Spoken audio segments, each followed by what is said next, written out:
19h45, la barrière Info Soir. Monsieur, dames, bonsoir et bienvenue à cette nouvelle session d'information du vendredi 19 août 2022. Le ministre de l'Action humanitaire, Lawan Magaji, a présidé ce matin la cérémonie entrant dans le cadre de la commémoration de la journée mondiale de l'aide humanitaire célébrée le 19 août de chaque année. Cette journée placée sous le signe « Il faut tout un village » a réuni plusieurs humanitaires qui interviennent au Niger, comme nous le rapporte ici Nafissatou Yahya sur les images de Alidou Brema. C'est pour honorer la mémoire des travailleurs humanitaires victimes de l'attentat contre la Maison des Nations Unies le 19 août 2003 à Bagdad qu'est instituée la Journée mondiale de l'aide humanitaire depuis 2008 par les Nations Unies. Une journée commémorée à travers le monde et au Niger pour rappeler les défis importants que bravent les acteurs humanitaires dans un contexte où les financements sont nécessaires pour répondre aux crises humanitaires. Cette année, la Journée mondiale de l'aide humanitaire est dédiée à toutes ces personnes qui, dans l'ombre et la plus grande discrétion, sont les premiers répondants aux crises. Ces répondants sont les communautés affectées elles-mêmes. Ce sont ces habitants de Tilabiri, d'Ayoru, de Torodi, de Gotei, de Makalondi, de Tera, de Difa, de Maïnesoroa, de Ngigmi, de Maradi, de Maradunfa, de Guinandrunji, de Tawa, d'Abalak et d'ailleurs, qui accueillent les personnes déplacées et leur apportent les premiers secours. Ce sont des acteurs humanitaires invisibles, dont la contribution est d'autant plus importante qu'eux-mêmes sont déjà dans le besoin. On ne peut les ignorer. Rendons hommage à leurs efforts, soulignons leur contribution et magnifions leur courage. Prenant la parole à cette occasion, la représentante des partenaires techniques et financiers et la coordinatrice humanitaire ont pu réaffirmer l'engagement des humanitaires à œuvrer pour relever ces défis. Les défis restent énormes. Le plan de réponse humanitaire au Niger reste sous-financé, comme nous avons déjà entendu. Pour cette année, l'USAID a augmenté sa contribution de l'assistance humanitaire au Niger à 103 millions de dollars pour fournir une assistance alimentaire et non alimentaire. En outre, le gouvernement des États-Unis a récemment approuvé un nouveau financement d'assistance humanitaire pour la sécurité alimentaire au Niger de 25 millions de dollars au titre des fonds supplémentaires en lien avec la crise de l'Ukraine. Pour toutes ces initiatives, messieurs les ministres, je réitère la disponibilité et l'engagement de l'ensemble des partenaires pour accompagner les autorités.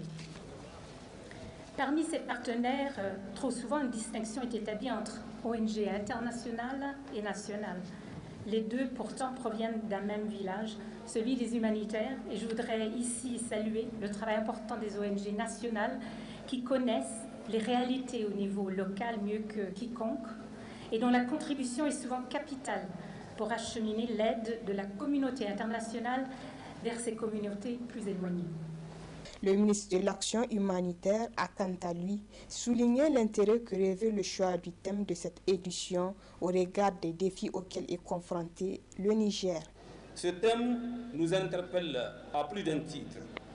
En effet, alors que nous célébrons cette édition, les inondations consécutives aux fortes précipitations enregistrées depuis le début du mois de juillet 2022 ont affecté près de 76 000 personnes, ont causé la mort de 35 personnes, 51 blessés, ainsi que l'effondrement de 8 215 maisons au 17 août 2022.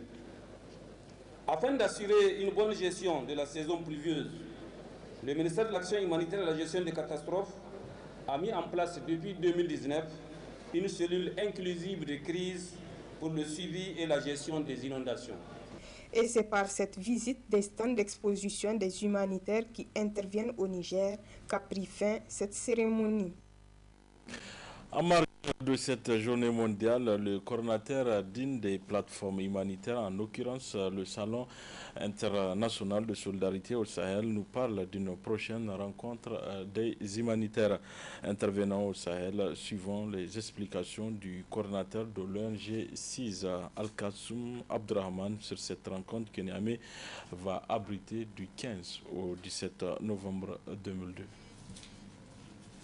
C'est pour la première fois en Afrique que tous les acteurs humanitaires vont se réunir ici au Niger.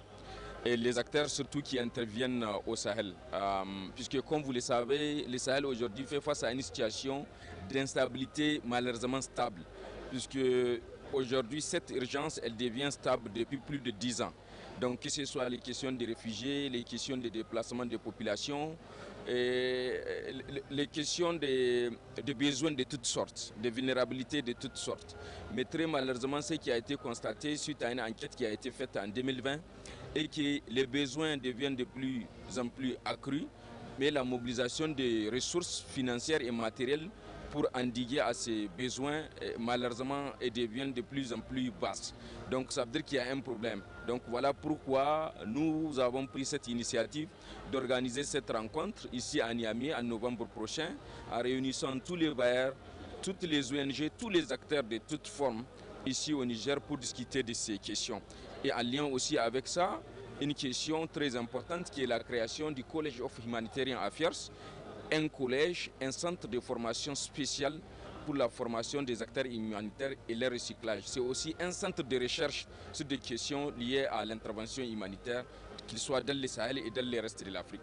Si ça va se mettre en place, ça va être le premier collège, le premier centre de formation créé en Afrique sur les sols africains et destiné sur des questions humanitaires. Les attentes à l'issue de ces salons est que des recommandations soient prises et qu'une feuille de route d'intervention humanitaire au Sahel soit mise en place et que tous les acteurs la respectent et que les États contribuent, qu'il y ait plus de collaboration entre les États et les acteurs humanitaires, qu'il y ait plus de mobilisation des ressources et que cette école, College of Humanitarian Affairs, voit les jours, soit installée et que les humanitaires puissent se former facilement et à moindre coût ici au Niger, dans les contextes sahéliens qu'ils connaissent le mieux, qui s'adaptent le mieux aux besoins de la formation. Il est attendu des milliers de participants. Il est attendu pas moins de 250 ONG. Il est attendu beaucoup de bailleurs. Et vraiment, c'est des milliers de participants qui sont attendus, que ce soit des universitaires, que ce soit des acteurs humanitaires, que ce soit des demandeurs d'emploi et tout ce qui s'ensuit. Voilà, c'était Al-Kassoum Abdrahman par rapport à la rencontre des humanitaires que Niamey va abriter du 15 au 17 novembre 2022. Les activités de la mise en œuvre de la deuxième phase du projet On est ensemble se poursuivent à travers les camps d'innovation des jeunes. Après ça, le consortium exécutant du projet était dans la commune rurale de Kolo avec toujours les mêmes messages. Nous rapporte Boubacar Ibrahim, Boubacar Souley.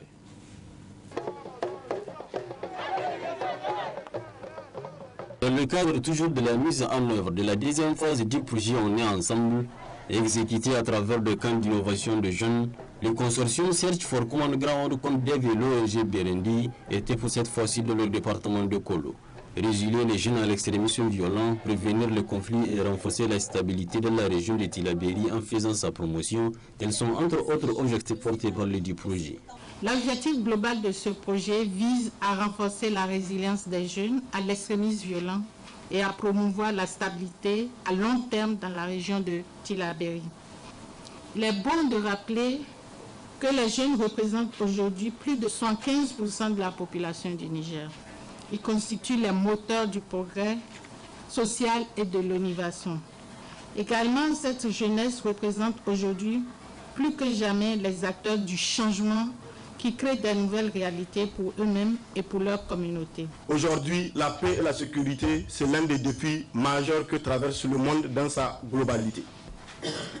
Plusieurs stratégies sont mises en place pour pouvoir non seulement éradiquer ce fléau, mais aussi créer les conditions qui puissent permettre une cohésion sociale et un développement humain et durable. Et tous les grands chercheurs, tous les penseurs sont d'accord pour dire que, en plus de la situation sécuritaire, des interventions sécuritaires, il faudrait y ajouter des interventions de développement qui puissent toucher les causes profondes des maux que nous traversons. Afin de faire mieux passer le message et atteindre les objectifs poursuivis, c'est dans un cadre récréatif que ces campeurs bénéficient d'un renforcement de capacité. Un des bénéficiaires témoigne. Les projets On est ensemble nous a appris beaucoup de choses. Parce qu'avant l'arrivée du projet, le fait même de parler en public, c'est un problème pour nous. Mais maintenant, même devant le président de la République, on peut parler. En termes de l'accaparement de terre, c'est un fléau qui est à Kolo, donc on doit lutter contre l'accaparement de terre ici même à Kolo. C'est pour cette première journée, c'est ce qu'on a comme innovation. Prenant la parole, le préfet du département de Kolo a salué l'initiative et l'engagement de la jeune génération pour le renforcement de la quiétude, tout en ne manquant pas de faire cas de la principale préoccupation de son département. La jeunesse. Votre présence à ce grand rassemblement qui est le camp d'innovation témoigne de votre ferme volonté à faire de ce projet dénommé On est ensemble dans sa phase de un projet qui donne la chance à vous, jeunes de Tillabéri. Le département de Kolo fait face, en tout cas de manière particulière, à un phénomène d'accaparement des terres, ce que nous appelons un phénomène d'accaparement des ressources naturelles. Et ce phénomène-là, il est à la base des conflits liés à l'usage et l'accès des ressources naturelles, notamment les traditionnels conflits agriculteurs-éleveurs, et aussi un conflit inter- et intragénérationnel. Il est enfin à rappeler que ces jeunes vont à leur tour se conduire en des ambassadeurs qui porteront le message sur l'importance de la stabilité dans leur localité respective.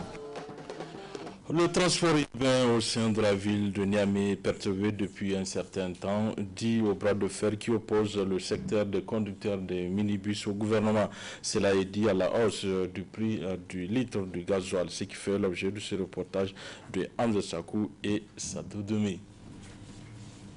Depuis l'augmentation du prix du litre du gasoil à la pompe par l'État, le secteur du transport, notamment celui des conducteurs des minibus, connaît quelques perturbations.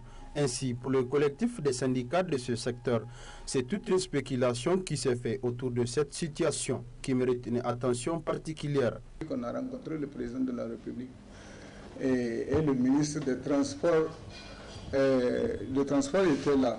De là-bas, il a fait une communication disant que les FAFA ont augmenté leurs tarifs et les taxis, sans tenir compte du peuple. J'ai dit non, c'est pas vrai. Après, moi, j'ai pris la parole. Après avoir fini, on m'a donné la parole, je me suis expliqué. J'ai bien dit, j'ai bien précisé qu'il y a 650 FABA, 650, je dis, officiellement reconnus par la DTI, qui consomment rien que du gazole. Il n'y a pas un seul véhicule FABA qui consomme de l'essence.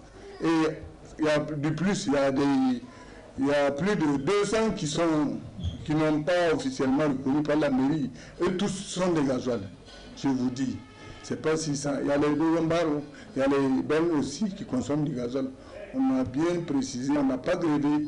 C'est pas une grève. C'est par rapport à la journée de ce jour-là, on a pris 40 FABA, les papiers de 40 FABA au niveau du commissariat francophonie. On les a pris, après on les a interpellés au niveau du commissariat francophonie.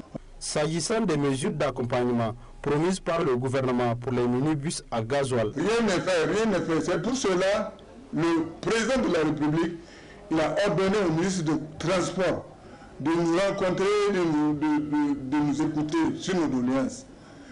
Ce qui fut fait, on a rassemblé les membres du bureau collectif des syndicats du secteur de transport au niveau du ministère du Transport. On a beau discuter sur nos doléances, ils ont pris acte. Il restait seulement la signature du PV. Ils ont dit qu'ils vont amener ça à la présidence pour montrer ça au président. Et le lendemain matin, à la première, ils nous ont appelé que le langage qu'il avait fait là, c'est pas ça. Ça ne se tient pas. Le président a dit de ne pas augmenter 1 franc sur le tarif et d'attendre qu'il y aura un communiqué. Quand le communiqué est sorti, il dit que les FABA, 125 et les taxis 200. Ce qui, ça ne va pas marcher sur ce point-là, vraiment. Présentement, c'est pour cela qu'on nous a arrêtés, on nous a amenés au niveau de la police. On est dormi là-bas au commissariat central une nuit et les Fafabas se sont révoltés contre. Tous les Fafabas, ils ont vu les conséquences. Tous les Fafabas n'ont pas travaillé le jour-là.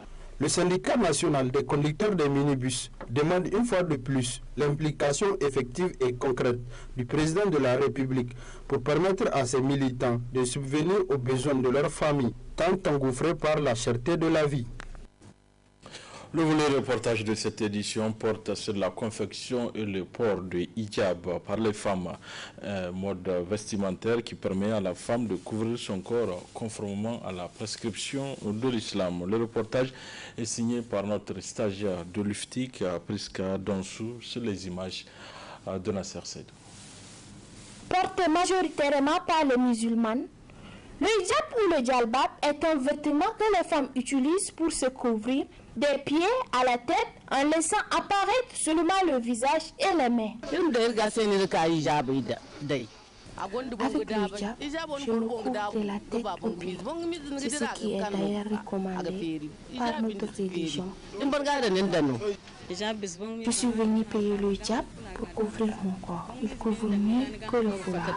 Exercée par les couturiers, la confection des hijabs est une activité qui nourrit son homme. La clientèle, alhamdulillah. Par jour, ce qu'on trouve, voilà, ça va, alhamdulillah. Dieu merci. On a assez de clients, Dieu merci, ça va. Mais on veut encore de plus, puisque tout le monde veut grandir dans la vie. Le prix de ces hijabs varie en fonction des tissus. Et il est recommandé de ne pas porter des hijabs transparents et collants. Voilà, messieurs, dames, c'est tout pour cette 19h45 de la télévision La Bari. Merci à vous de l'avoir suivi. Au revoir.